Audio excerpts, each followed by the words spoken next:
Hi everyone. Today I want to talk about something that's been very controversial in the community. I don't think it's controversial. I think a lot of people agree with the main narrative. Of course, I'm talking about the recent HP inflation we see in the Tower of Adversity. Now, like most players have been complaining about, the HP has been exponentially going up since 3.0, but I want to talk about it from another perspective, specifically a Danjin main perspective. So, Danjin solo TOA is very common back in the day. At the start of the game, we even see people Danjin soloing the middle tower, which we rarely see nowadays, or not even at all. The recent TOA has made it really difficult for people to solo a dungeon, and I'm one of them. One of the things that's compelling me to make this video is the fact that the Dragon of Dirge is back. To me, the Dragon of Dirge has been my favorite boss to fight in the TOA because it lacks a lot of the annoying mechanics the other bosses have. So I wanted to bring in some of my older dungeon solos I've recorded, and I want to talk about when the HP inflation started to affect me and why I just don't find dungeon solos in the tower fun anymore. So my first encounter with the Dragon of Dirge is in version 2.1. This tower included two waves. The first wave was more annoying to do than the actual dragon fight, and I think the issue is pretty okay here. And then I got to fight the dragon again in patch 2.2. I was able to comfortably solo this with 20 seconds left, and I think it was pretty okay. I also was able to clear both middle towers with the Danjin, Havoc Rover, and Verena team. In between the next encounter I had with Dragon of Dirge, I was able to also solo the Inferno Rider. My next encounter with the Dragon of Dirge would be my last encounter for version 2.0. This tower I had to enlist the help of a level 1 Chikona to utilize the tower buffs. Then after that I took a break from dungeon solo because I was honestly getting quite burnt out, and I had a lot of real life obligations too.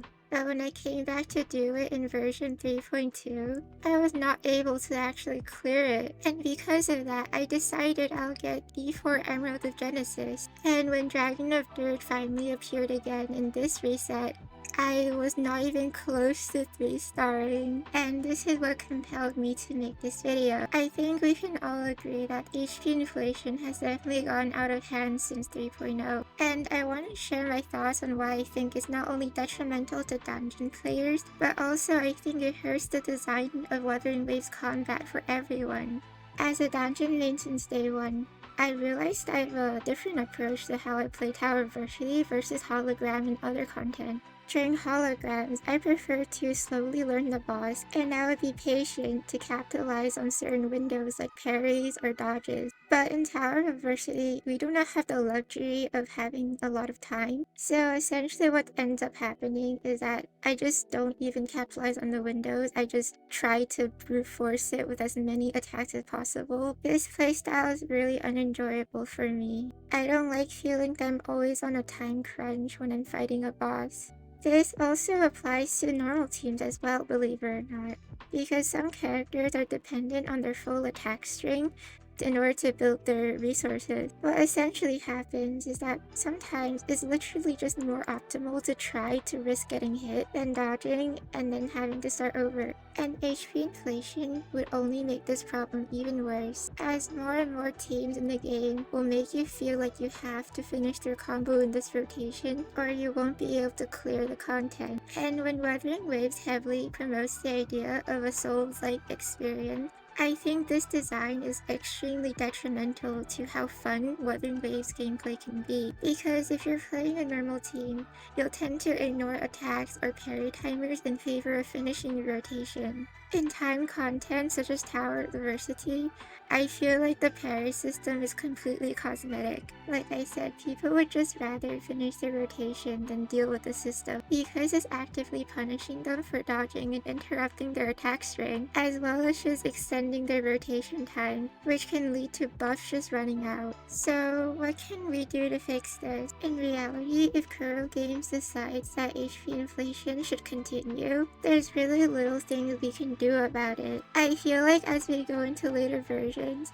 Kuro has stopped listening to us as much. The best we can do is complain in the surveys and hope that Kuro will listen to us. A lot of people have suggested that Danjin should get an Ascension or a SP, but in my opinion, that would never fix the fundamental problem. With how fast the HP is going up, we will just end up having the same conversation within a year or two. And I think what makes Danjin so special is that she's a 4-star. She kinda represents how there's a skill ceiling to this game, and her being released in 1.0 represents how we don't need to pull the latest character, the latest gimmick to be able to beat endgame.